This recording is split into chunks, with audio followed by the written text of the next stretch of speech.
The day Dante Bellini sent his own wife to prison for betraying his mafia empire, he never gave her the chance to finish even a single sentence. As federal officers dragged Elena Monroe Bellini toward the waiting prison van, the beautiful plus-sized woman struggled against their grip and desperately reached toward her husband. "Dante, I'm carrying your child."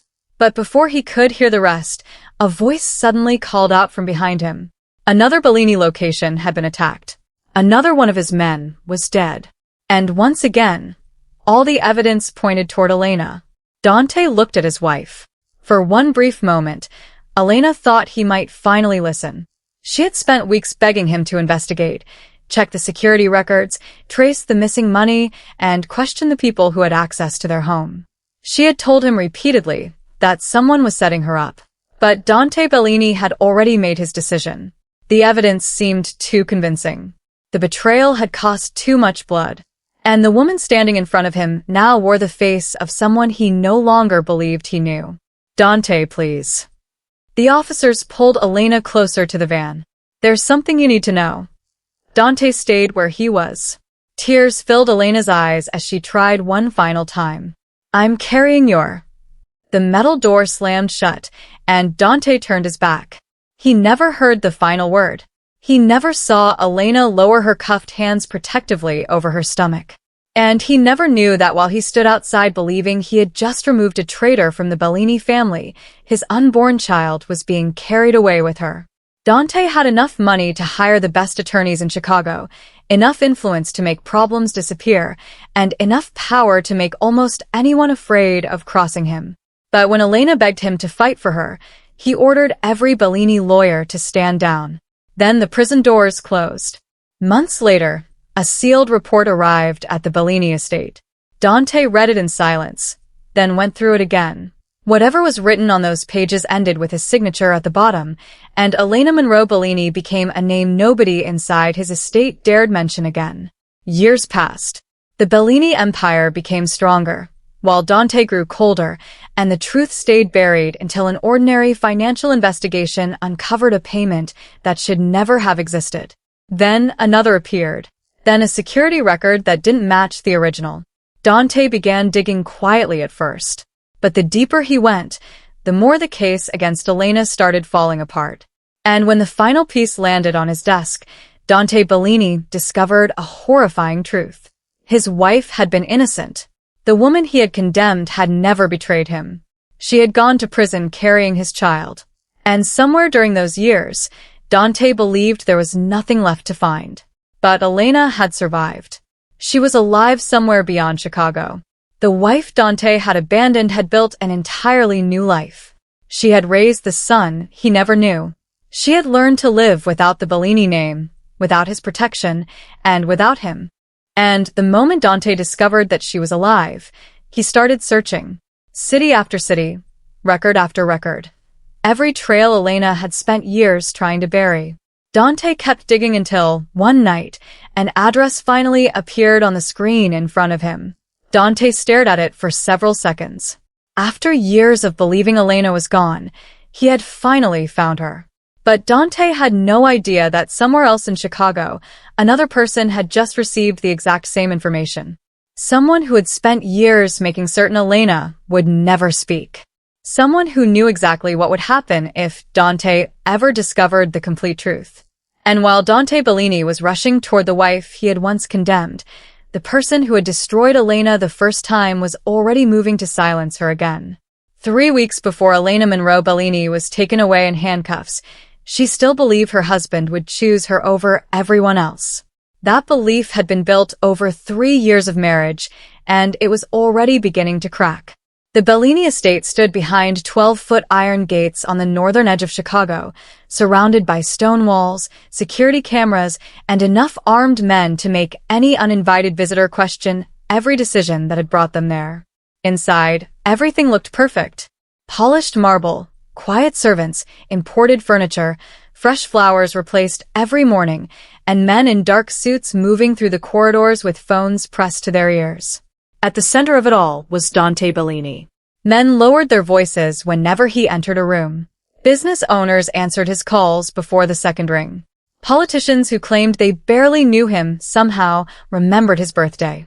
Dante rarely needed to threaten anyone. His reputation usually arrived before he did. Yet the only person inside the Bellini estate who sometimes looked at him as though he were simply a stubborn man who had forgotten to eat lunch was his wife. Elena had never quite matched the image people expected to see beside Dante Bellini. She had no interest in becoming intimidating. She didn't spend her days worrying about which society wife had worn which designer to which charity dinner. And despite the whispers that had followed her since the wedding, the comments about her curves, her background, and whether a woman like Elena Monroe truly belonged beside a Bellini, she had never tried to make herself smaller just to keep other people comfortable. She was beautiful, soft in a world where the women around Dante were often expected to be sharp, elegant without seeming rehearsed, and much more observant than most people realized. That last quality was about to become dangerous. For nearly 2 months, something inside the Bellini organization had been going wrong. At first, the problem seemed minor. A shipment scheduled to arrive at a private warehouse was stopped by police less than an hour before it was supposed to arrive. Then, a Bellini-owned construction company suddenly found itself facing an audit. Then one of Dante's private meeting locations was compromised. Nothing valuable was stolen. No one was killed, but someone knew where the location was. Someone who should never have known about it. Dante reacted the way he always did. He tightened everything. New passwords, new guards, routes changed, phones replaced. Access to sensitive information was reduced to only a handful of trusted people. Yet the leaks continued. And every time they happened, someone found a reason to bring up Elena. Never directly. That would have been far too obvious. Victor Bellini was much too intelligent for something that obvious. Dante's older cousin had stood beside him for 11 years. He knew exactly how much pressure to apply before suspicion began to grow on its own. One evening, while Dante was reviewing the latest security reports in his office, Victor stood near the window with a glass of whiskey he barely touched.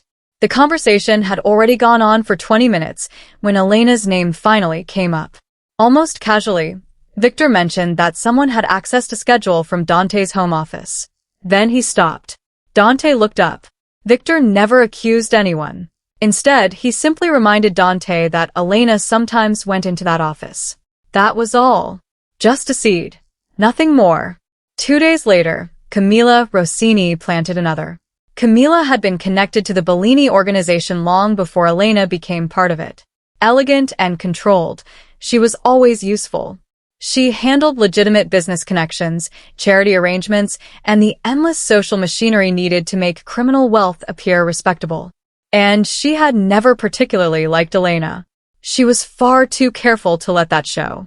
Instead, Camilla smiled, complimented Elena's dresses, asked about her charity work, and quietly took note of things whenever the opportunity presented itself. Like the evening she casually mentioned seeing Elena speaking privately with a man outside a Bellini-owned restaurant.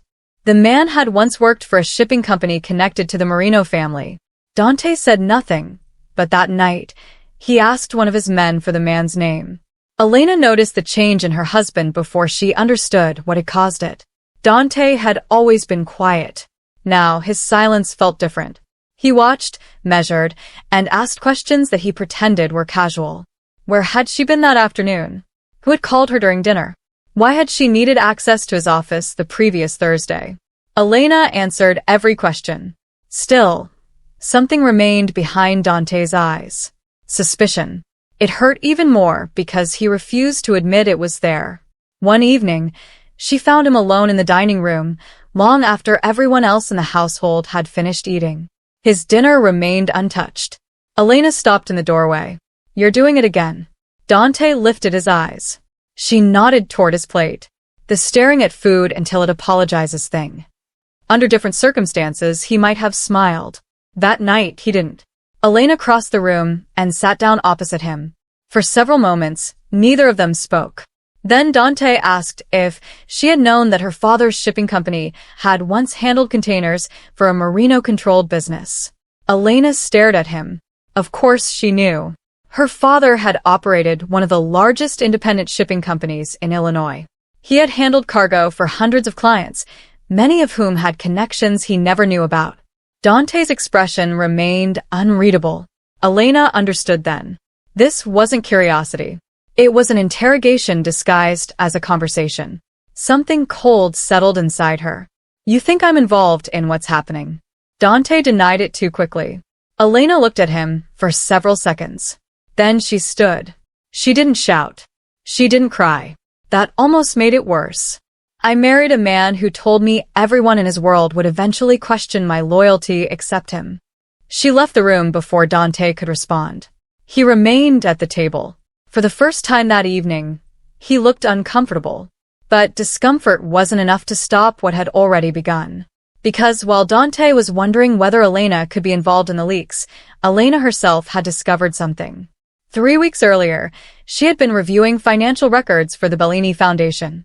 It was legitimate work involving scholarships, medical grants, and small business funding. One payment caught her attention because the invoice number didn't match the organization's accounting system. Elena assumed it was a clerical mistake. Then she found another. And another. Each one was relatively small compared with the millions moving through Bellini businesses. But together, they formed a pattern. Money was leaving legitimate Bellini companies and passing through several consulting firms before disappearing. Elena traced one of the companies. It had no employees and no proper office. Another had been incorporated only 6 months before receiving its first Bellini payment. The third belonged to a holding company registered under an attorney she recognized, an attorney who frequently worked with Victor. Elena stopped. For several seconds, she simply stared at the screen. Then she checked again. Same result. She printed nothing and downloaded nothing. She had lived around Dante long enough to understand that paper trails could become dangerous things. Instead, Elena wrote 3 company names on the back page of an old recipe notebook she kept in the kitchen. Then she closed the computer. She didn't accuse Victor. Not yet. Victor was Dante's cousin, his underboss, and the man Dante trusted with his life. Walking into Dante's office with half-finished financial connections and pointing directly at Victor Bellini would accomplish only one thing. It would make Dante wonder why Elena had been digging through records that weren't hers. So she kept searching. Quietly. That was her first mistake. Her second was believing no one had noticed. Victor noticed everything. 2 mornings later, Elena entered the breakfast room and found him already there. He sat reading the newspaper as though he had nowhere else to be. Early that morning, Elena poured herself some tea. "Apparently," Victor said with a smile. His eyes briefly dropped toward the folder under her arm. "Accounting papers. Nothing unusual." Still, the way he looked at them made Elena uncomfortable. He asked about the foundation. Elena gave him a harmless answer. Victor nodded, then returned to his newspaper. The conversation lasted less than 30 seconds, but as Elena walked away, Victor watched her until she disappeared around the corner. That afternoon, the first major Bellini safe house was attacked. 3 men were killed. 1 disappeared. Dante arrived less than 20 minutes later. The building had already been cleared before he entered, but blood still covered the kitchen tiles. A broken chair rested against the wall. One of the men who had died had worked for Dante since he was 22. Dante stood over the body without saying a word. Victor quietly approached. Nobody knew how the attackers had gotten the address. Only 7 people had access to it. Dante was one. Victor was another. 3 senior captains, the security chief, and Elena. Not because Dante had deliberately given it to her. The address had been listed inside his private calendar, a calendar kept in his home office. Victor didn't need to mention Elena's name. Dante thought of it himself. That was the beauty of the trap. When Dante returned home that night, Elena was waiting. She had been waiting for hours. One look at his face told her that something terrible had happened. She stepped toward him. Dante moved away before she could touch him. It was a tiny movement, barely noticeable. But Elena froze. Dante immediately seemed to regret it. He asked whether she had entered his office that week. Elena's confusion slowly turned into disbelief. She had on Tuesday morning. She had needed one of the foundation contracts from his cabinet. Dante asked if she had opened his calendar. No. His eyes remained fixed on her. Elena felt something inside her break. "You don't believe me." Dante said nothing. And sometimes silence answered far more clearly than words ever could. Elena walked upstairs alone. That night, she barely slept. By morning, she was sick. At first, she blamed the stress. Then it happened the next morning, and again the morning after that. Food smelled strange. Her body felt unfamiliar. She became exhausted halfway through ordinary afternoons. Then one evening, while getting dressed for a Bellini charity event, Elena counted backward once. Then again. She slowly sat on the edge of the bed. Her period was late. Very late. The following afternoon, Elena visited a private clinic across the city. She didn't use the Bellini driver. Instead, she took a taxi. She wore dark glasses and gave the receptionist her maiden name. 25 minutes later, Elena sat inside a quiet examination room while the doctor smiled. "Congratulations." For several seconds, Elena didn't understand. Then she did. Her hand slowly moved toward her stomach. Pregnant. After nearly 3 years of marriage, after the private disappointments, the negative tests, and the months when she had stopped allowing herself to hope, there was a baby. Dante's baby. Elena laughed once, then covered her mouth as tears filled her eyes. For the first time in weeks, something inside her felt light. Maybe this was what they needed, not the baby itself. Elena wasn't foolish enough to believe a child could repair broken trust. But perhaps this would finally make Dante stop. Listen, remember who she was. She left the clinic carrying a small envelope. Inside was the first image of their child. Elena spent the entire drive home deciding how she would tell him. She would wait until they were alone. No Victor. No captains. No business calls. Just Dante and Elena. She even smiled when the Bellini estate appeared beyond the gates. Then she noticed the guards. Too many. Every entrance was covered. Vehicles were being searched. Men were rushing toward the main house. Something was wrong. Elena stepped out of the taxi. One of Dante's security men hurried toward her. "Mrs. Bellini. Mr. Bellini wants everyone inside." Elena looked toward the house. What happened? The guard hesitated. That hesitation frightened her. Then he answered. Something had been stolen from Dante's private office. Something so dangerous. The Bellini estate had been completely locked down. Elena tightened her fingers around the envelope containing the ultrasound. She didn't know it yet, but before she could tell Dante they were having a child, someone was already inside their bedroom, planting the evidence that would send her to prison. The stolen object was smaller than Dante's palm. Yet if it fell into the wrong hands, men could die. The encrypted drive contained locations, accounts, emergency routes, safe houses, and the names of people Dante had spent years protecting. Even some of his legitimate political connections were listed there. It was never supposed to leave his private safe. Only 3 people knew the current access code: Dante, his security chief, and Victor. By 7 that evening, every gate around the Bellini estate had been locked. No servant was allowed out. No vehicle moved. Phones belonging to household employees were collected. Dante ordered every room searched, including his own and Elena's. Elena stood near the staircase, holding the clinic envelope inside her handbag. Her excitement had completely disappeared. Something about the atmosphere felt wrong. Not simply dangerous, but personal. Men who normally greeted her avoided eye contact. Camila stood near the sitting room doors with one hand folded elegantly over the other. Victor spoke quietly with Dante. Then a shout came from upstairs. Everything stopped. One of Dante's men appeared at the top of the staircase. He was carrying Elena's suitcase, the old cream-colored one kept inside the dressing room. He brought it downstairs. Dante watched as the guard opened a section of torn lining and reached inside. The encrypted drive dropped into his gloved palm. Elena stared at it. For a moment, nobody moved. Then every face turned toward her. Elena almost laughed. Not because anything was funny, but because the situation was so absurd that her mind refused to process it. "That isn't mine." Dante's gaze moved from the drive to his wife. Elena shook her head.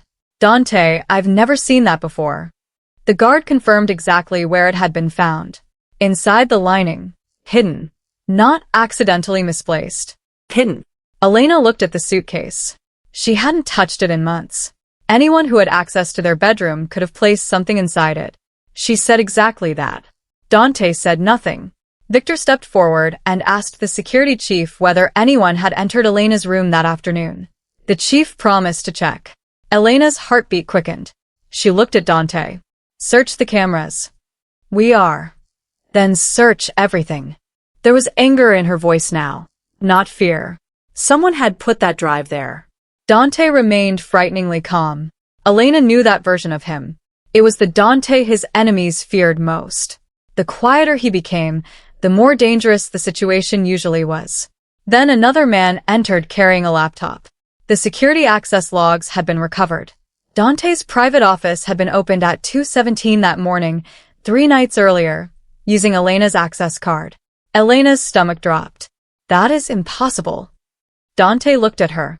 She had been asleep beside him at 2:17 that morning. Surely he remembered. But Dante had left the bedroom around 1 o'clock. A business call had kept him downstairs until nearly 4 o'clock. Elena had been alone. No witness. No proof. Only a digital record showing that her card had opened the door. Elena lowered her voice. My card was cloned. Victor glanced at Dante. Nothing was said. Nothing needed to be. Then another piece arrived. And another. A transfer of $250,000 into an account opened under a company once belonging to Elena's father. Encrypted messages recovered from a disposable phone. A Bellini delivery schedule. Contact with a man connected to the Marino organization. Each piece could be questioned on its own. Together, they looked devastating. Too devastating. Elena understood before Dante did. Someone hadn't simply hidden the drive. Someone had built an entire story around her, and they had been building it for weeks. Every suspicious conversation, every innocent connection, every question Dante had suddenly started asking. It all made sense. Her father, the restaurant, his calendar. Someone had been preparing Dante to believe this long before the evidence appeared. Elena slowly turned toward Victor. He was watching Dante, not her. That bothered her even more. Elena remembered the shell companies and the strange payments. The attorney connected to Victor. A cold thought formed in her mind. She almost spoke. Then she stopped. She had no proof.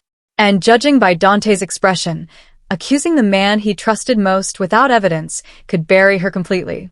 So, Elena did something smarter. She asked Dante for 24 hours. Not freedom. Not blind trust. Time. Trace the money properly. Pull the original camera files. Check who accessed my room. Find out who duplicated my card. Dante finally looked directly at her. Why were you investigating Bellini accounts? Elena froze. That information had never been mentioned. How do you know that? Dante's jaw tightened. Victor answered instead. One of the finance managers noticed Elena requesting old payment records. Elena looked at Victor. Then she understood. The finance manager reported to him. Her pulse quickened. She told Dante she had found irregular payments in companies linked to the foundation.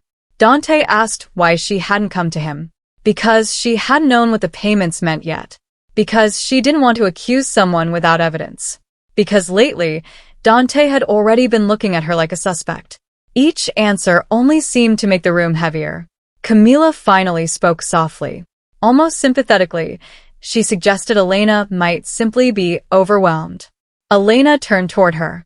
Camila's face showed perfect concern. Nothing more. Yet something inside Elena screamed. Danger. Then Dante's phone rang. He answered. Everyone watched his expression change. The attack had happened 12 minutes earlier. Another Bellini safe location had been hit. 2 men were dead. A third had been taken. The attackers had known exactly which entrance was temporarily unguarded. That information was on the stolen drive. Dante slowly lowered the phone. Whatever doubt remained in his eyes disappeared. Elena saw it happen, and suddenly she wasn't fighting planted evidence anymore. She was fighting dead bodies. Victor stepped closer to Dante and said something too quietly for Elena to hear.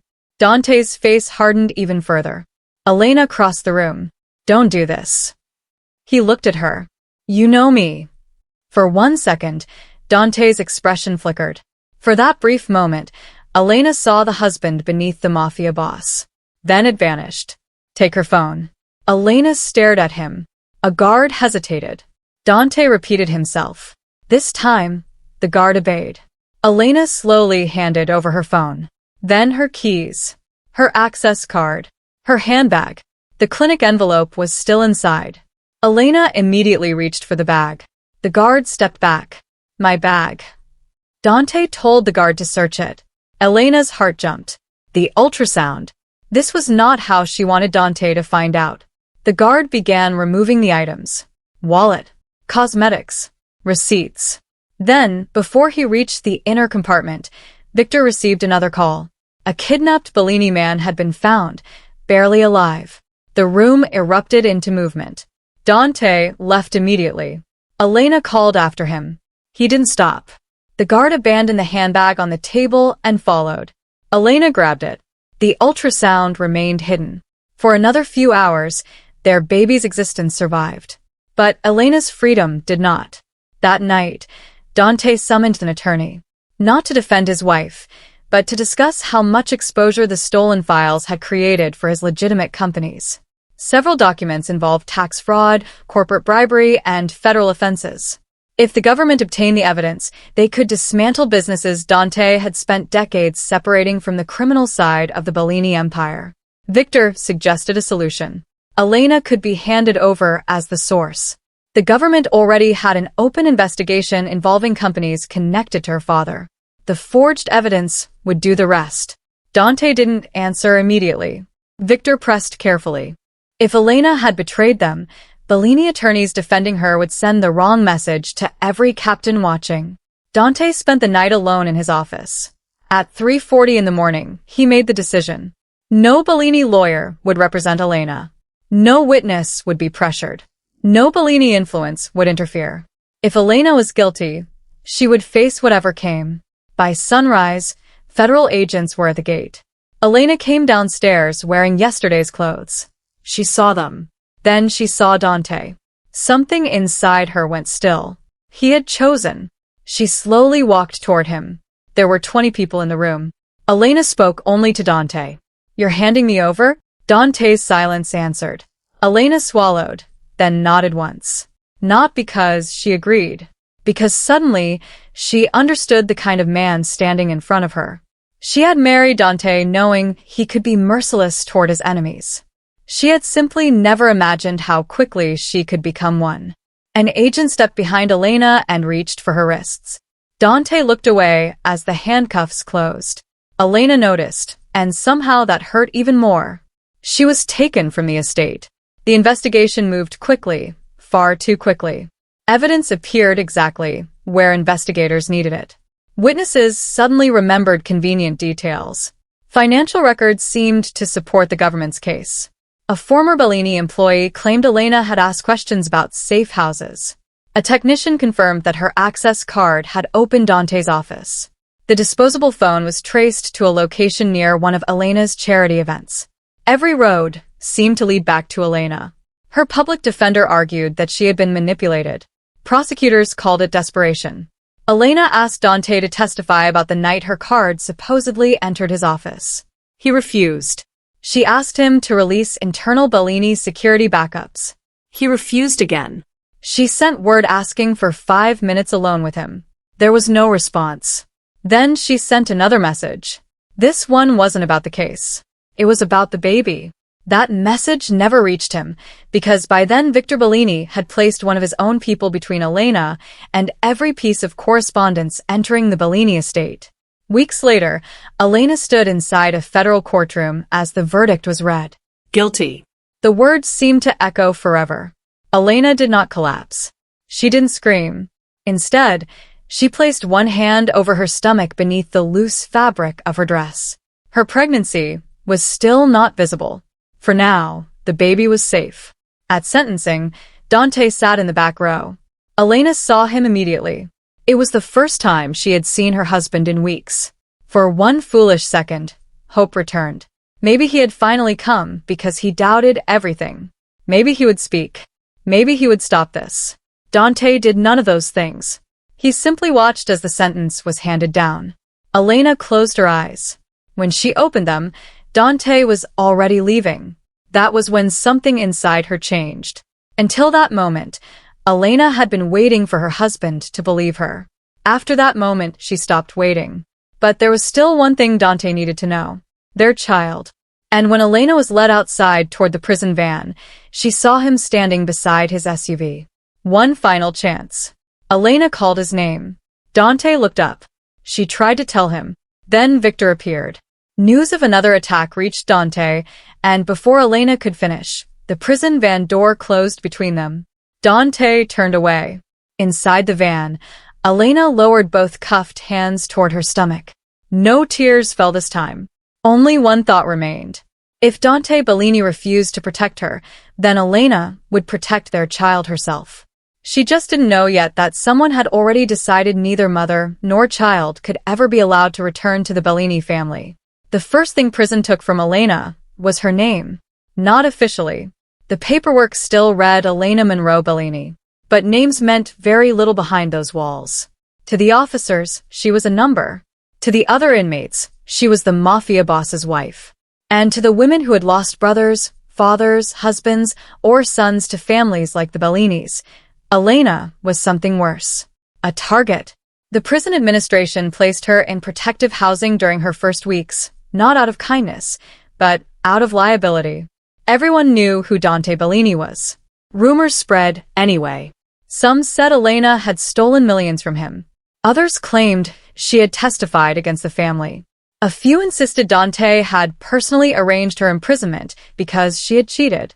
The truth became irrelevant. Prison had its own appetite for stories. Elena learned quickly. Keep her head down. Watch before speaking. Never let anyone see fear twice. And above everything else, protect the baby. Her pregnancy became increasingly difficult to hide. Morning sickness struck violently. She lost weight, then gained it back. Her uniform stopped fitting properly. At night, Elena lay on the narrow mattress with both hands over her stomach, listening to doors slam somewhere beyond the corridor. Sometimes she imagined Dante beside her. Those were the nights she hated most because anger was easier than missing him. 3 months into her sentence, Elena collapsed. She had been carrying a laundry bin across the work area when the room suddenly tilted. The basket slipped from her hands, and white sheets spilled across the floor. Then, everything went dark.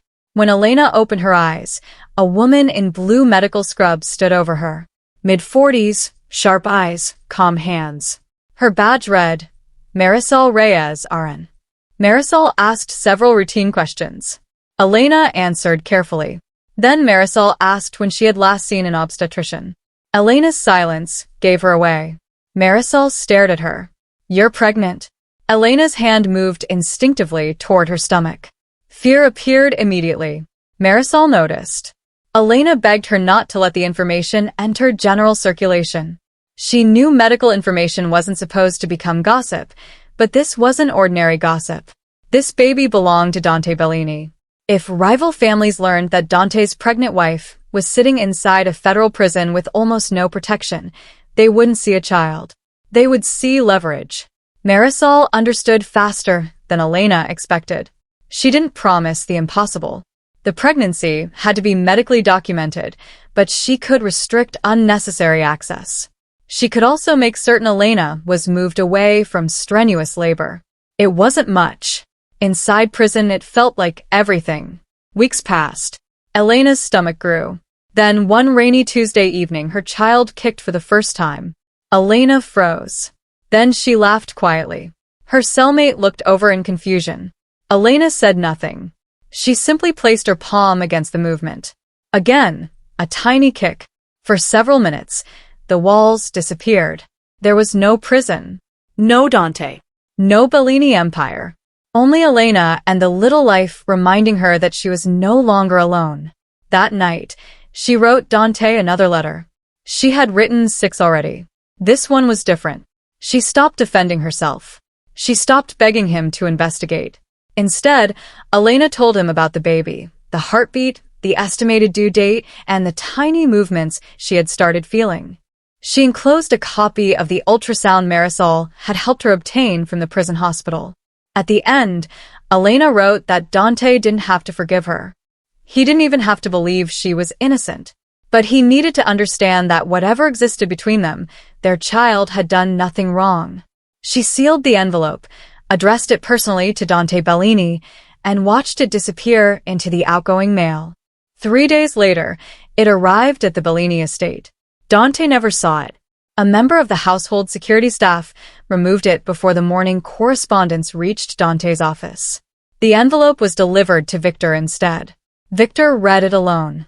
His expression changed when he reached the ultrasound. Elena was pregnant. For the first time since the plan had begun, Victor looked genuinely worried. Framing Elena had solved one problem. A Bellini heir created another, especially if that child was Dante's.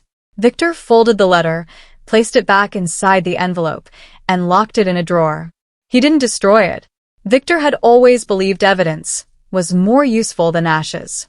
More letters followed, one every few weeks. Victor intercepted every one. Dante heard nothing, and gradually, Elena stopped expecting an answer. Winter arrived. Chicago disappeared beneath snow. Prison windows turned white with frost, and Elena's due date moved closer. Marisol became stricter about her health. Extra food occasionally appeared on Elena's tray. Not enough to attract attention, just enough to help. Prenatal vitamins somehow stopped running out. Appointments were scheduled during quieter hours. Elena understood what Marisol was doing. Neither woman discussed it. Kindness didn't need an announcement. Then trouble came. A new inmate arrived in Elena's unit. Her brother had once worked for the Marino organization. Within 2 days, she knew exactly who Elena was. Within 4, other women knew Elena was pregnant. The whispers changed. Dante Bellini's baby. An heir. A bargaining chip. Elena heard the words while standing in the meal line. Her blood went cold. That evening, she told Marisol. By morning, Elena had been moved. Officially, it was medical observation. Unofficially, it was protection. Someone had started asking questions about when Elena attended appointments. Someone wanted to know whether she ever left prison grounds for hospital visits. Someone outside knew. Elena immediately thought of Dante. Perhaps one of his men had finally received her letters. Perhaps Dante was quietly trying to protect the baby. Hope rose. Then Marisol brought her a message. No Bellini attorney had contacted the prison. No relative had requested information. Nobody from Dante's organization had called. Elena looked away. Whatever hope remained disappeared. The threat was coming from somewhere else. 2 weeks later, labor started early. A violent winter storm had covered the roads, and emergency services were delayed across the city. Elena woke just after midnight with pain cutting across her abdomen. At first, she said nothing. Then another contraction came, stronger than the first. Marisol was summoned. One look at Elena, and she knew the baby was coming. Too early. Too fast. The prison medical unit prepared whatever they could. Elena gripped the side of the bed as another contraction tore through her. For hours, she refused to say Dante's name. But pain had a way of stripping away pride. Near dawn, Elena whispered it once. Not because she expected him, but because some part of her still couldn't understand how the man who had once slept with an arm around her waist had no idea his child was entering the world. Then, just as gray morning light appeared beyond the barred window, a baby cried. Everything inside Elena stopped. Marisol smiled. A boy. Elena began crying before the child even reached her arms. Tiny, warm, alive. She stared down at him. Dark hair. Small, clenched fists. A furious little expression that made Elena laugh through her tears. For the first time in months, she felt completely happy. Nico. She had chosen the name weeks earlier. Nico Monroe. Not Bellini. Not yet. Maybe never.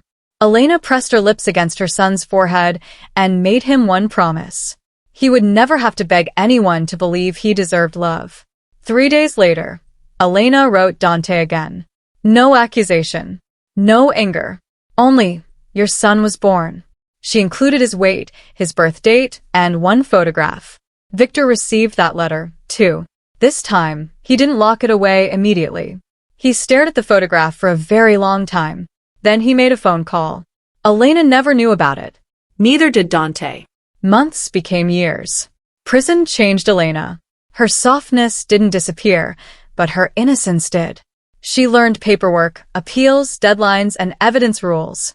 She spent evenings in the small prison library reading everything she could find about digital forensics and wrongful convictions. Other inmates began asking her for help filling out forms. Elena became useful, and useful people survived differently. Meanwhile, cracks began appearing in the case against her.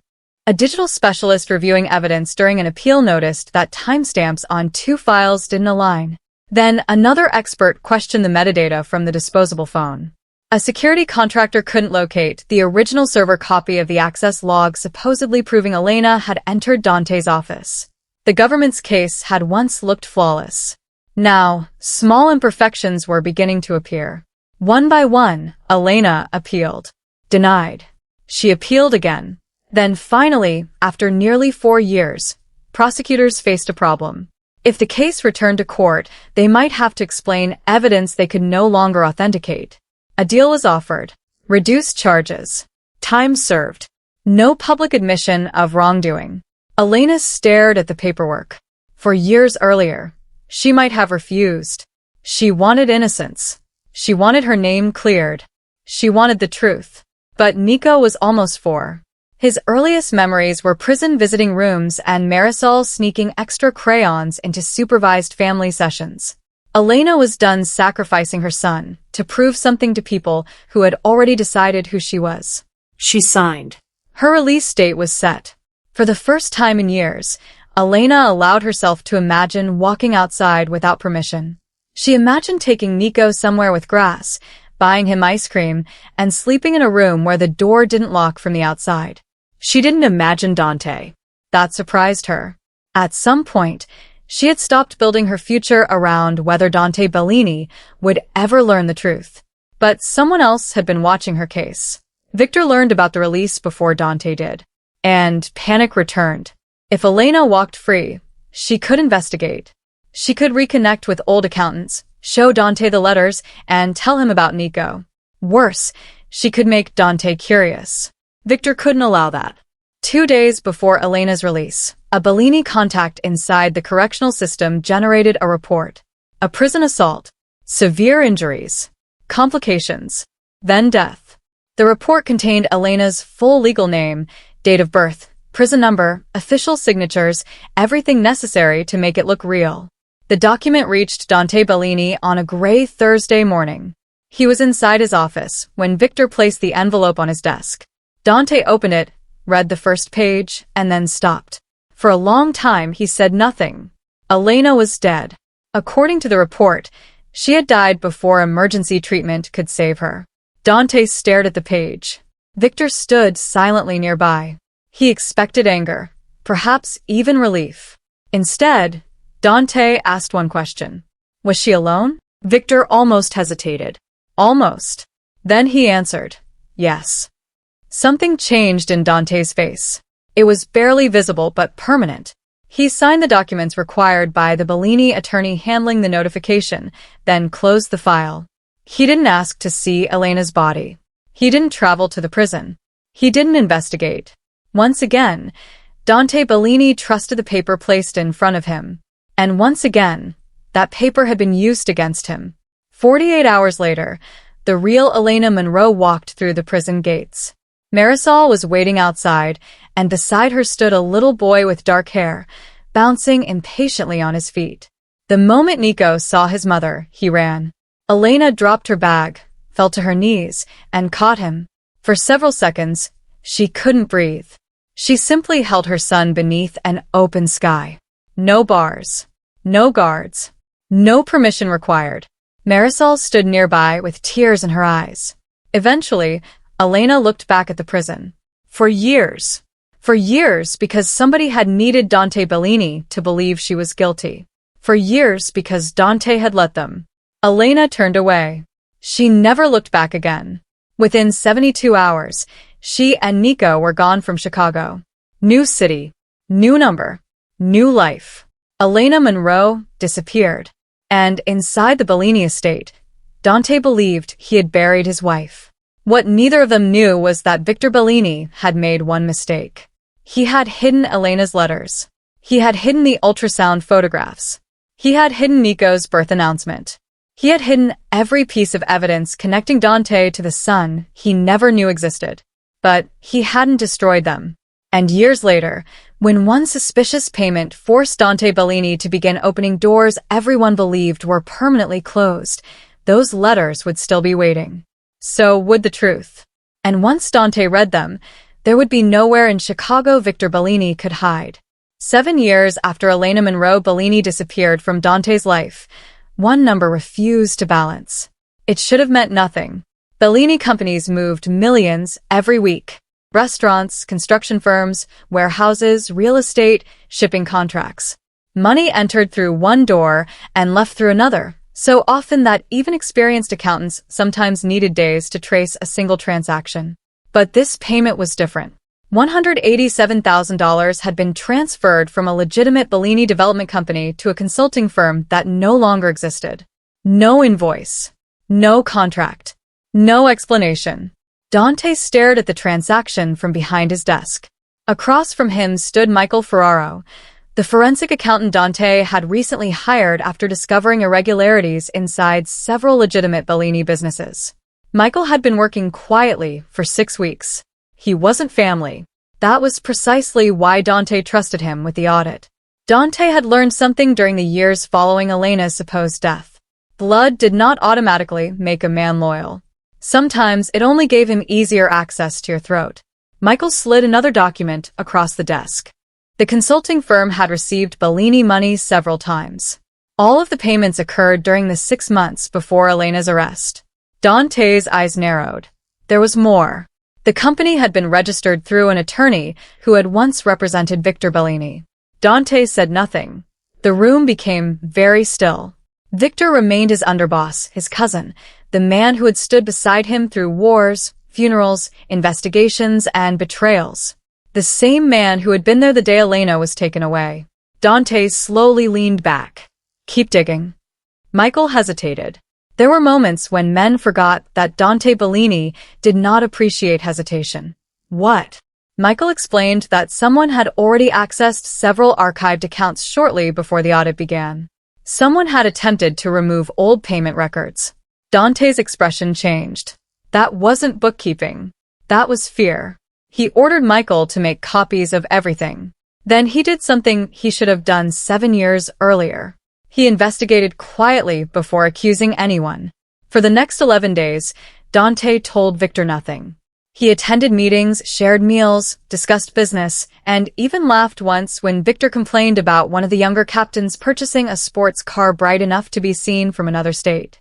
Everything appeared normal. But behind closed doors, Dante was opening the past. Old surveillance systems were recovered from storage. Retired employees were located. Security contractors were questioned. Digital backups were restored from forgotten servers. The first major crack appeared on a Tuesday morning. The access log that had supposedly proved Elena entered Dante's office at 2:17 a.m. had been edited. Dante stared at the screen. The technician enlarged several timestamps. The version presented during Elena's case showed her security card being used. But the original server log contained something else. A master override. The identification number belonged to the Bellini security division, not Elena. Dante felt something cold slowly move through his chest. Who had access to that override? The technician gave him 4 names. One was dead. One had retired to Florida. One had been in Europe during the week of the theft. And the 4th had worked directly beneath Victor. Dante dismissed everyone from the room. For nearly 20 minutes, he sat alone. No movement. No calls. No whiskey. Only silence. Then he opened an old drawer inside his desk. Elena's wedding ring was there. The government had returned it after her supposed death. Dante had never known why he kept it. Perhaps throwing it away felt too much like admitting what he had done. Perhaps some punishments deserved to remain close. He picked it up. 7 years earlier, Elena had stood before him and said someone had cloned her card. Dante had looked at the evidence and refused to believe her. Now the evidence itself was telling him she had been right. But Dante was not ready to accept the conclusion. Not yet. 1. Altered record could be corruption. 2. Could be coincidence. Dante needed certainty. So he kept digging. The financial trail opened next. The account supposedly connected to Elena's father's company had never belonged to Elena. It had been reopened months after her father's death using forged corporate documents. Money entered, money left, then disappeared through 3 companies. The final destination was an offshore account associated with a trust controlled by Victor Bellini. Dante stared at the report until the words blurred. His breathing stayed steady, but his hands did not. Another file followed, then another. The disposable phone allegedly used by Elena had been activated by a Bellini employee. That employee had vanished shortly after Elena's conviction. Dante ordered him found. 48 hours later, the man was located in Nevada.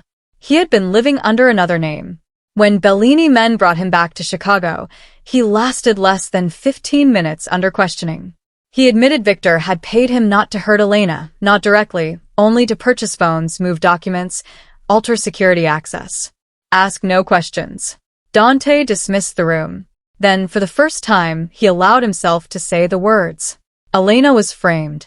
The sentence almost didn't sound real. 7 years of memories shifted beneath him. Her face at the estate. Her voice asking him to investigate. The handcuffs, the courtroom, the prison van, that unfinished sentence. Dante stood suddenly.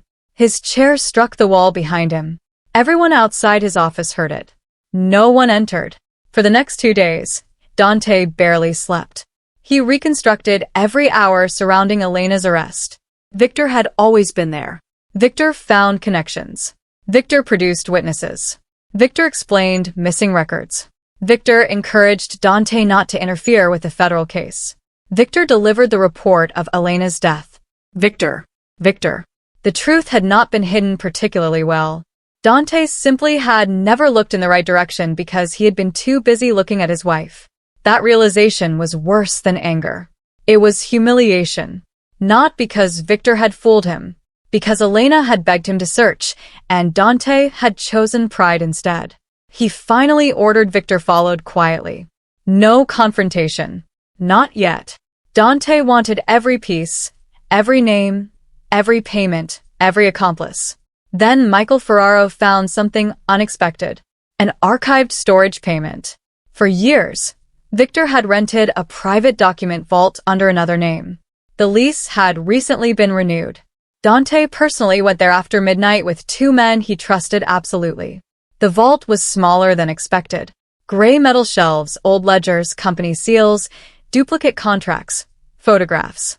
Nothing looked important until Dante noticed a black storage box pushed behind several binders. No label. He pulled it forward. Inside were envelopes, dozens of them, all addressed to Dante Bellini. His heartbeat changed. The handwriting was familiar. He knew it before touching the first envelope. Elena. Dante stopped breathing for several seconds. Some envelopes had prison stamps. Some were yellowed. Others had never been opened. One had been resealed. Dante picked it up. His fingers felt strangely numb.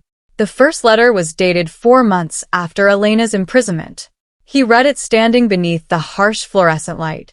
Elena did not beg him to rescue her. She wrote about the pregnancy. She told him she had heard the baby's heartbeat. She told him the doctor believed everything looked healthy. Then came one line that forced Dante to stop reading. She hoped, even if he never forgave her, that he might someday love their child. Dante lowered the page. His eyes moved toward the bottom of the box.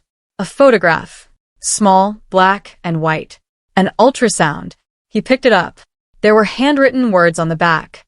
Your child, 12 weeks. Dante sat down hard on the nearest chair. One of his men instinctively took a step toward him. Dante raised a hand. Stay back. He opened another letter. 20 weeks. Another ultrasound. Another. She had felt the baby move. Another. The baby was a boy. Another. A birth announcement. Dante's vision blurred.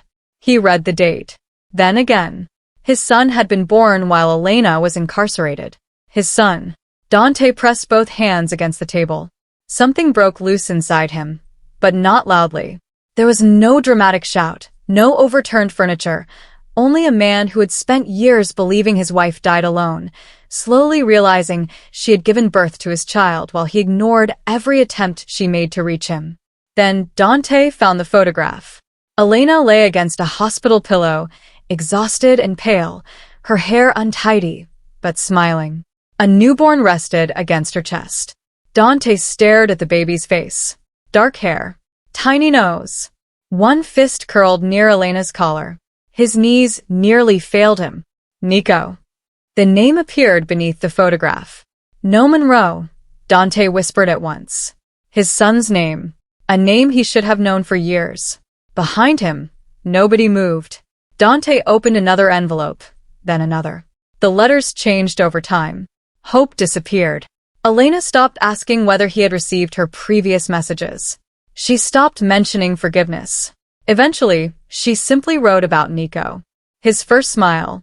His first tooth. The way he hated mashed peas.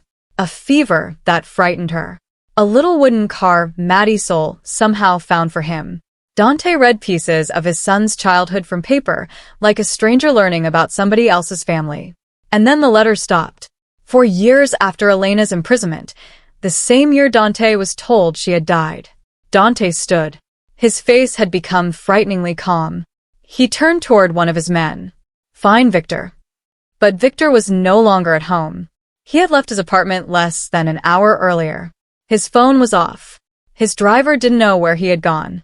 For the first time, Victor Bellini knew Dante was getting close. Dante ordered every Bellini exit watched. Airports, private terminals, train stations, highways.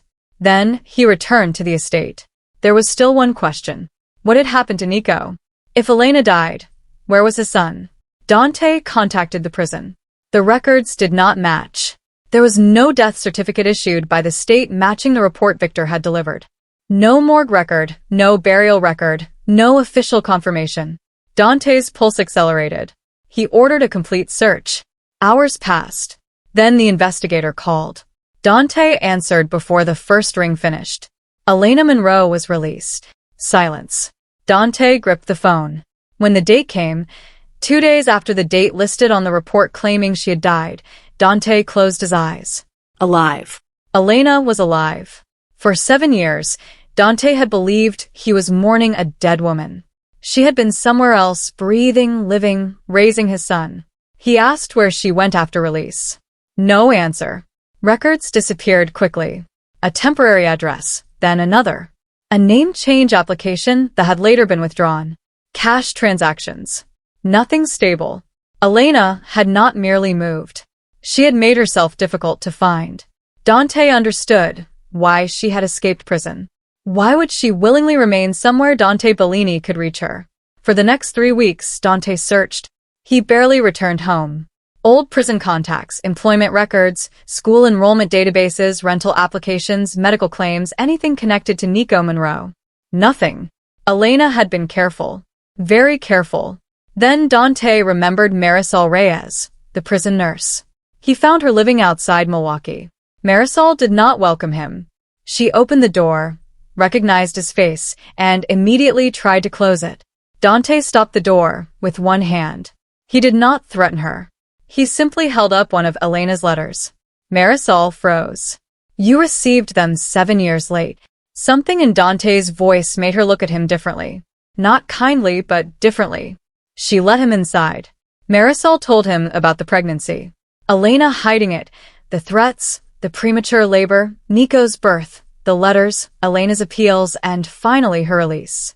Dante asked the question he had been dreading. Why didn't she come to me? Marisol stared at him. You watched them take her away. Dante had no answer. Marisol continued. Elena had spent years waiting for him to believe her. Eventually she stopped. Before Dante left, Marisol gave him one piece of information.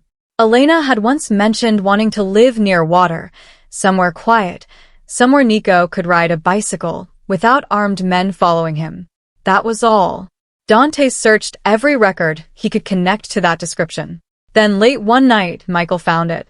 A tax return under Elena's maiden name. A small bookkeeping company. A lakeside town several hours outside Chicago. Dante stared at the address. His heart pounded harder than it had during gunfights. He had found her. He grabbed his coat. But across the city, Victor Bellini received a different phone call. One of the men still loyal to him had seen the search report. Elena Monroe. Address confirmed. Victor went silent. Everything he had done, every payment, every body, every lie, could still be traced back to the woman he had failed to destroy. And if Dante reached her first, Victor knew there would be nowhere left to run. He opened a drawer, removed a gun, and made one decision.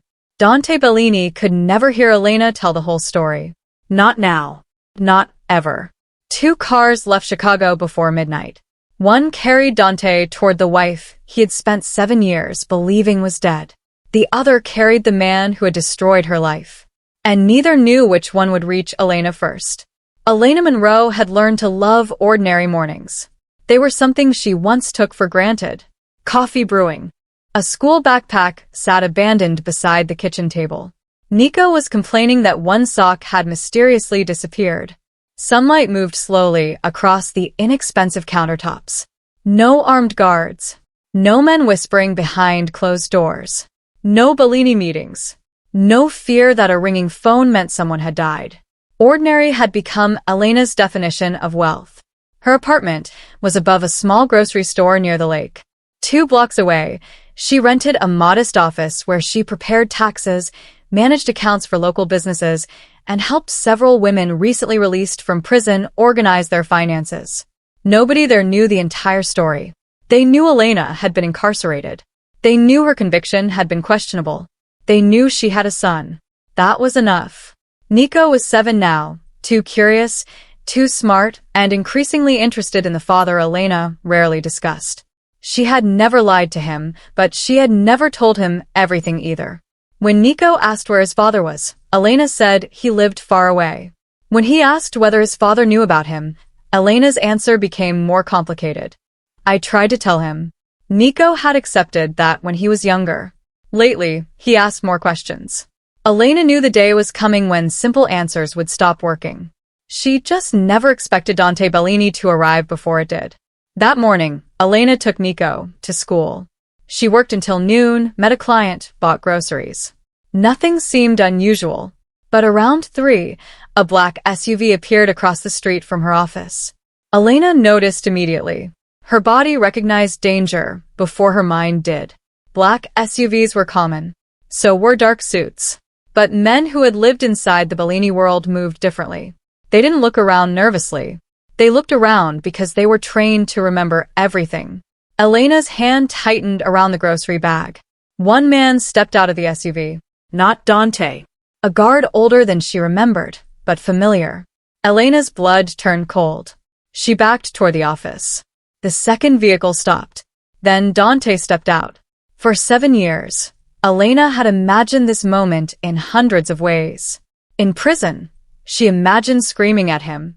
After her release, she imagined walking past him.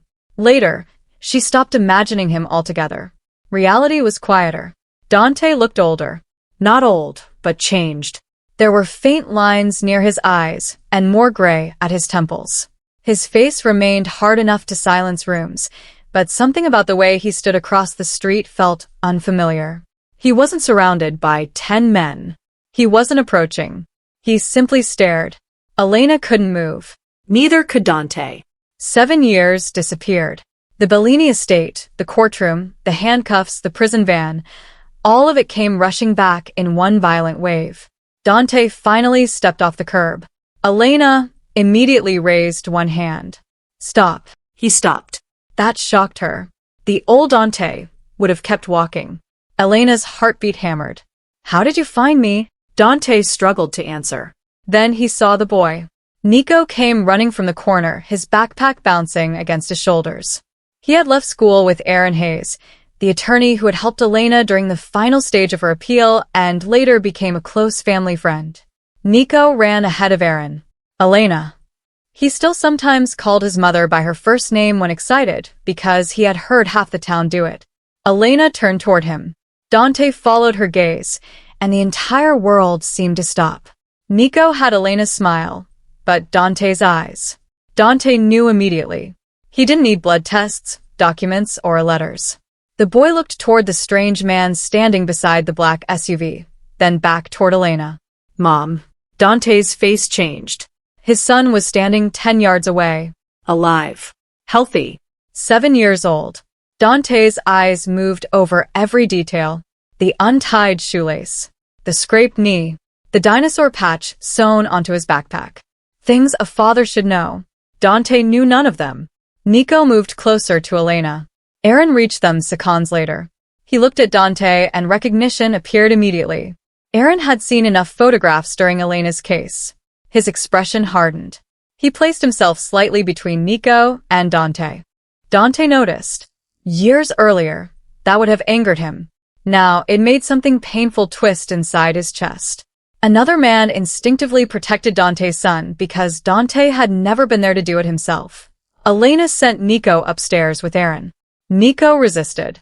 He wanted to know who the man was. Elena promised she would explain. Eventually, Nico looked at Dante one more time, then disappeared inside the building. Dante watched the door long after closed. He doesn't know me. It wasn't really a question. Elena folded her arms. No. Dante lowered his head. For several seconds, the feared Bellini boss had absolutely nothing to say. Then he reached inside his coat. Elena tensed. Dante stopped instantly.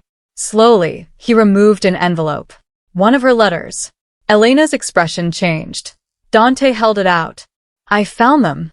She stared. All of them. Yes. For the first time, Elena's composure cracked. 7 years of unanswered letters. 7 years believing Dante had read them and chosen silence. You never got them. No. Elena looked away. It should have made things better. It didn't, because there were still months before the letters. Weeks when she stood accused. Days when she begged him to investigate. A courthouse where he watched her conviction. A prison van where he turned away. The letters explained only part of his failure. Dante knew that, too. I was wrong before you ever wrote the first one. Elena looked at him. No excuse followed. No blame. Dante told her what he had discovered. The altered logs, the accounts, the intercepted correspondence. Victor. Elena's eyes changed at the name. Dante noticed. You knew. I suspected. Why didn't you tell me? Elena almost laughed. I did. That answer hit harder than anything else. Dante remembered. She had told him about suspicious payments. He had treated them as yet another reason to distrust her. Elena stepped closer, not affectionately, but angrily. I asked you to check the money. I asked you to check your security. I asked you to question the people around you. Her voice never rose much. It didn't need to. You chose them. Dante absorbed every word. I know. No. You know now. Silence. Elena's eyes shone, but she refused to cry. You don't get to arrive 7 years later with an investigation and pretend the truth only became available yesterday. The truth was standing right in front of you. Dante had no defense, so he offered none. I am sorry. Elena stared at him, then shook her head. Sorry is something you say when you step on someone's foot. She looked toward the upstairs window. You missed his entire life. Dante followed her gaze. Nico appeared briefly behind the curtain, then vanished. Dante's throat tightened. Elena asked what he wanted.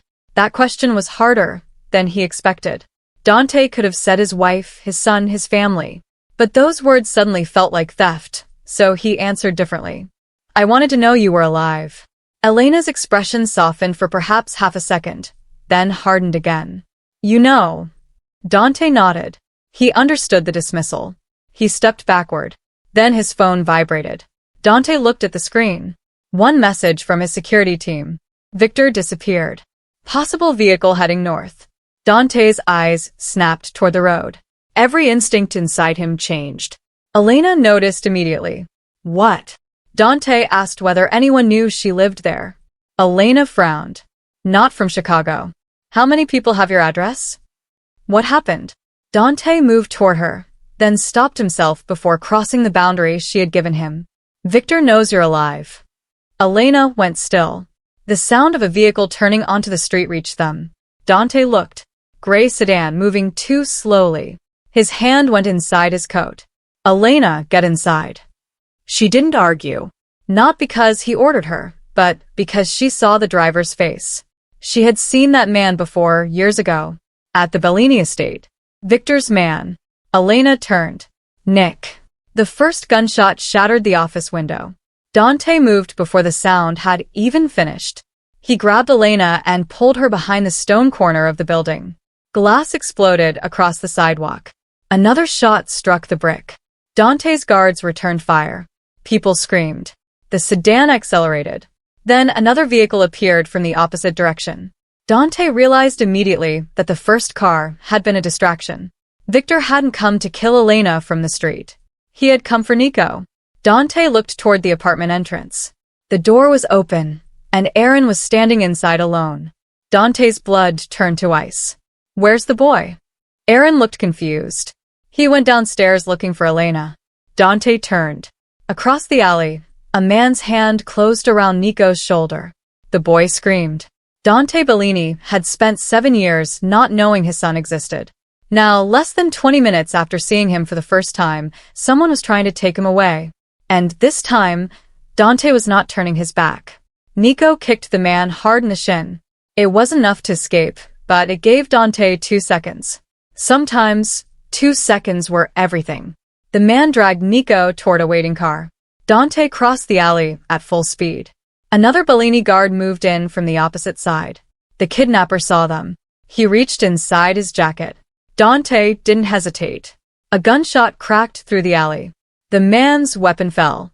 He collapsed against the car. Nico stumbled backward. For one terrifying second, the boy simply stood there, frozen. Then Dante reached him. He stopped himself inches away. Every instinct screamed at him to grab Nico, check him, hold him, protect him. But Dante saw the fear in his son's face. To Nico, Dante was still a stranger holding a gun. So Dante slowly lowered the weapon. Nico. The boy stared at him. Your mother's inside. Go. Nico ran straight past Dante, straight toward Elena. Dante watched Elena fall to her knees and wrap both arms around their son. The sight nearly broke him. Not because Nico didn't run to Dante. Because Dante understood why he shouldn't. Police sirens sounded in the distance. Victor's men scattered. One vehicle escaped. Victor was not inside either car. He had sent others, which meant the danger wasn't over. Dante approached Elena cautiously. We need to move. Elena held Nico tighter. No. Dante stopped. She looked furious. I am not going back to your estate. Dante's first instinct was to argue. The estate was protected. Guards, walls, cameras, weapons. He could secure it within minutes. Then he remembered the lesson that had cost them 7 years. Elena knew something he didn't. So instead of ordering her, Dante asked, Where do you want to go? Elena looked surprised. She named a property outside town belonging to Aaron's sister. Remote, private, unknown to anyone connected to Bellini. Dante nodded. Then that's where we go. No argument. No command. Elena noticed. There was no time to process it. Within minutes, Dante's men created a route. Aaron drove Nico. Elena insisted on riding with her son. Dante followed separately. The farmhouse stood miles from the main road, with no neighbors nearby. Treeline on 3 sides, a small barn, and one entrance from the road. Dante hated the security immediately, but he said nothing. Instead, he quietly placed men far enough away that Elena wouldn't feel surrounded. For 2 days, nothing happened. Nico avoided Dante. Dante stayed outside whenever possible. He spoke to Elena only about Victor. The investigation had accelerated. Several Bellini captains had turned. Accounts were frozen. Victor's companies were being searched. Camilla Rossini had disappeared. Then Dante received the call. Camilla had been arrested trying to leave the country. Faced with the financial evidence, she started talking. Victor had planned Elena's framing, but he hadn't acted alone.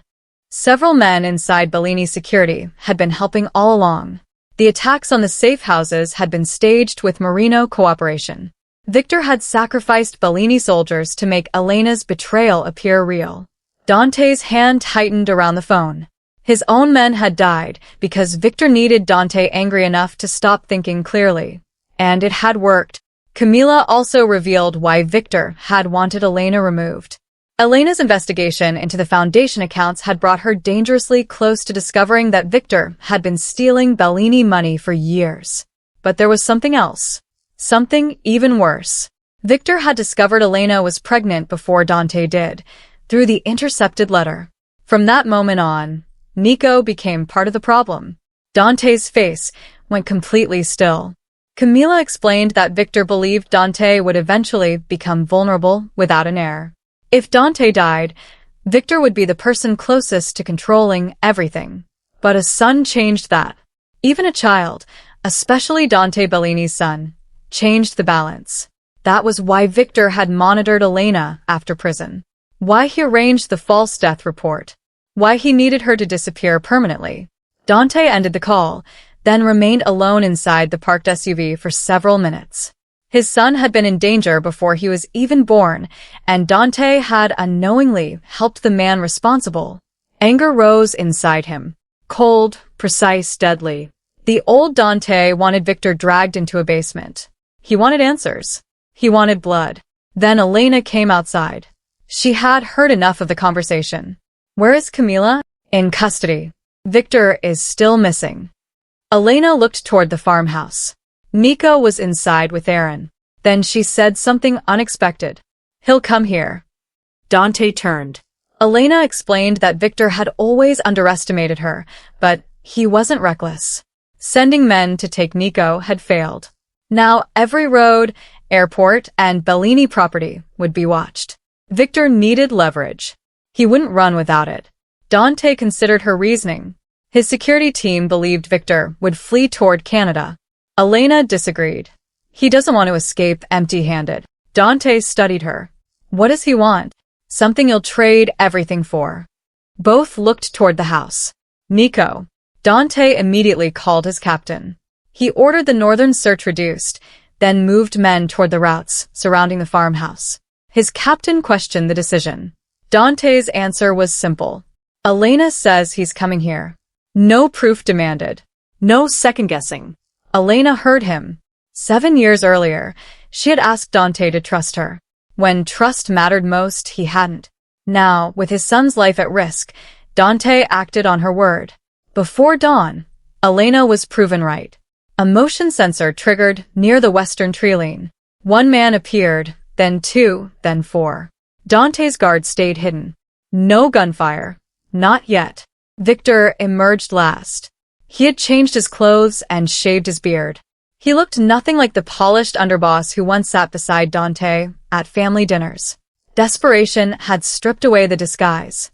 Victor approached the rear of the farmhouse. Dante waited inside the barn. He could have ended it immediately. Instead, he needed Victor alive. Not for revenge, but for Elena. A confession could help clear everything that still remained attached to her name. Victor entered the barn, searching for a side route toward the house. The lights suddenly switched on. Dante stood 30 feet away. Victor stopped. For several seconds, the cousins simply stared at each other. Then Victor smiled. It was a tired, ugly smile. You finally listened to her. Dante's expression didn't change. Victor laughed quietly. 7 years late. The words landed. Dante allowed them to. Victor started talking, perhaps because he knew it was over. Or perhaps because men who believe they are clever rarely resist explaining just how clever they think they are. He admitted enough. The accounts. The cloned card. The drive. The Marino attacks. The letters. The death report. Dante recorded every word. Then Victor said the one thing designed to hurt him most. Elena was easy to frame. Dante's eyes darkened. Victor continued. Not because she was careless. Because you were ready to doubt her. Silence. You loved her, but you trusted the Bellini name more. Dante didn't deny it.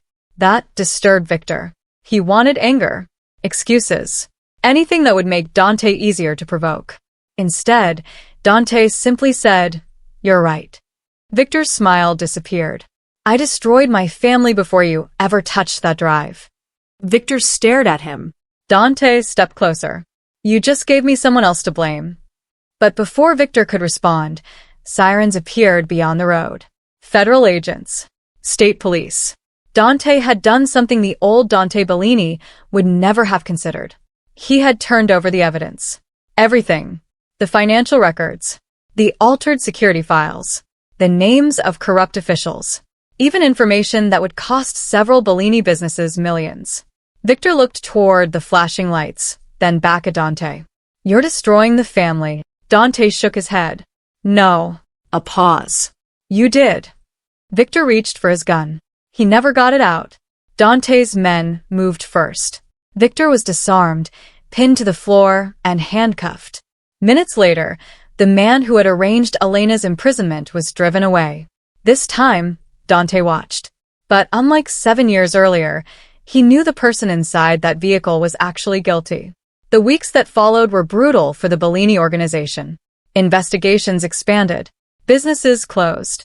Properties were seized. Men Dante had known for years were questioned. Dante cooperated where Elena's case was concerned. He gave investigators access to files proving that the evidence against her had been fabricated. He accepted the consequences. Eventually, Elena Monroe's conviction was formally overturned. Not reduced. Not hidden. Overturned. Her name was cleared. The announcement appeared across Chicago news stations. Reporters gathered outside courthouses. Legal analysts discussed corruption inside the original investigation. For the first time in years, Elena saw her own photograph on television without the word convicted beneath it. She switched the television off. Nico looked at her. Does that mean everybody knows you didn't do it? Elena smiled. Yes. Nico considered this seriously. Good. Then he returned to his cereal. Elena laughed. Children had a remarkable way of reducing 7 years of agony to the one thing that mattered most. Good. Dante did not attend the press conference. He could have stood beside Elena. He could have presented himself as the man who exposed the conspiracy. He didn't. This wasn't his victory. It was hers. Instead, he waited outside afterward. No convoy. No photographers. Just one car. Elena saw him from the courthouse steps. For a moment, the image resembled another courthouse from years earlier. Except this time, Elena wasn't in handcuffs, and Dante wasn't turning away. She walked toward him. Dante handed her a folder. Inside were documents transferring several legitimate assets into a trust for Nico. Elena's expression hardened. I don't want your money. It isn't for forgiveness. Then what is it? Dante explained.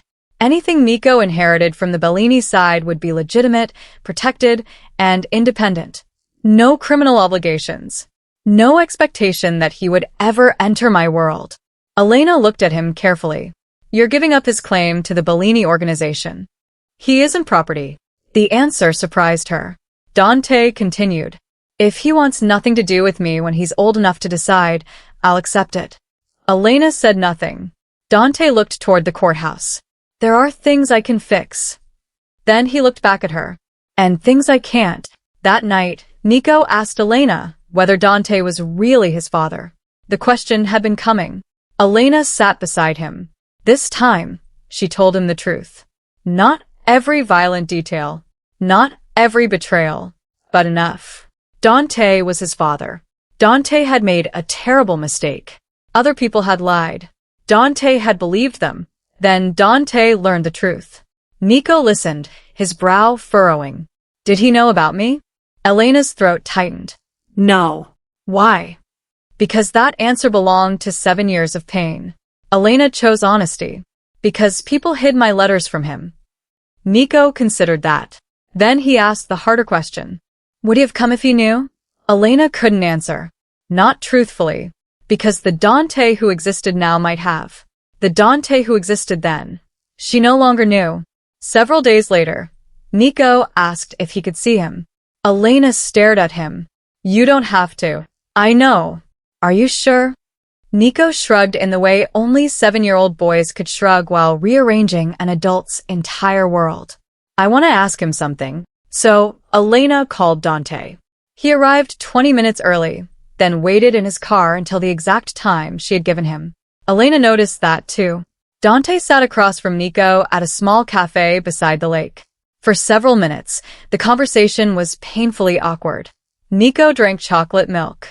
Dante drank coffee. He never touched it. Finally, Nico asked, "Are you really a mafia boss?" Elena nearly choked. Dante looked at her, then back at Nico. "That's complicated." Nico frowned. "Mom says complicated means adults don't want to answer." For the first time, Dante laughed. A real laugh. Elena had forgotten what it sounded like. The tension broke, if only slightly, but enough. Nico asked whether Dante knew how to play chess. Dante said yes. Nico said Aaron was terrible at it. Across the table, Elena hid a smile. That was how it began. Not with forgiveness. Not with declarations. With chess. 20-minute visits became an hour. An hour became occasional afternoons. Dante never arrived uninvited. Never demanded holidays. Never used the word custody. He simply showed up when Elena allowed him to. And every time, Nico trusted him a little more. Months passed. Victor Bellini was convicted on multiple charges. Camila accepted a plea deal in exchange for testimony. Several officials involved in Elena's case were removed or prosecuted. The Bellini empire survived, smaller, cleaner in the places Dante could make clean and different. So was Dante. One evening, after Nico had fallen asleep upstairs, Dante stood outside Elena's apartment preparing to leave. Elena walked him to the door. He thanked her for allowing the visit, then turned away. "Dante." He stopped.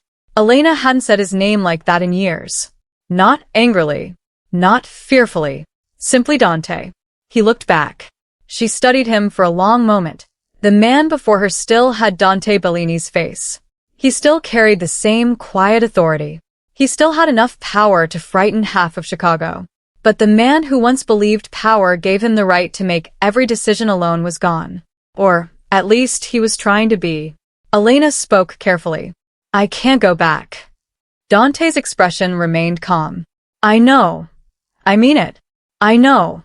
The marriage we had is over." A slight pause. Elena had expected him to fight. He didn't. And strangely, that made the next words easier. "But maybe." Dante's eyes lifted. Elena almost smiled at how quickly the feared mafia boss suddenly looked afraid. "Maybe we don't have to go back. We could start somewhere else." Dante didn't move. Elena folded her arms. "One dinner." He stared at her. No guards at the table. He nodded immediately. "No business calls." Another nod. "And if you start interrogating the waiter because my food takes too long, I'm leaving." A faint smile appeared. "Understood." Elena opened the door. Then she added, "This isn't forgiveness." He looked at her. "I know. It isn't a promise." "I know." Elena's expression softened. "Good night, Dante." "Good night, Elena." He walked toward his car. She watched him leave. 7 years earlier, Dante Bellini had turned his back, while Elena was dragged away. That night, he looked over his shoulder once. Elena was still standing in the doorway. Neither smiled. Not yet. But Elena didn't close the door until his car disappeared. Several months later, Dante sat on a bench beside the lake while Nico attempted to skip stones across the water. The first sank immediately. The second nearly hit a duck. Dante decided not to mention that. The third bounced twice. Nico threw both arms into the air as though he had conquered Europe. Elena watched from several steps away. She had once believed healing would mean forgetting. It didn't. She remembered everything. The accusations. The handcuffs. The prison. The nights she held Nico and wondered whether Dante knew he existed. None of it disappeared. But the memories no longer controlled every decision she made. Nico picked up another stone, then turned toward Dante. "Dad, look at this one." Dante froze. The stone remained in Nico's hand. The lake continued moving. People continued walking along the path. But for Dante, everything stopped. Nico hadn't even noticed what he had just said. He was already getting ready to throw. Dante looked toward Elena. Her eyes were filled with tears, and she gave the smallest nod. Dante swallowed, then turned back toward the boy. I'm watching. Nico threw. The stone skipped once, twice, 3 times. And as his son celebrated beside him, Dante Bellini finally understood something that all his power had never been able to teach him. A family could be destroyed with a single decision, but rebuilding one happened through thousands of smaller choices. Elena had survived without him. Nico had grown up without him. Neither of them owed Dante Bellini a place in their lives. And that was exactly why every place they chose to give him meant everything. Years earlier, Dante had believed that love meant protecting what belonged to him. Now, he understood better. Love was listening when it would be easier to judge, trusting when fear demanded suspicion, and recognizing that the people you loved were never possessions you could simply command. Dante Bellini had once sent his innocent, pregnant wife to prison because he trusted a lie more than he trusted her voice. He could never erase that night. He could never give back the years prison had taken from her. But when Elena eventually reached for his hand beside that quiet lake, Dante didn't tighten his grip. He simply held her hand gently and let her decide how long she wanted to stay. Because this time, Dante Bellini had finally learned to listen.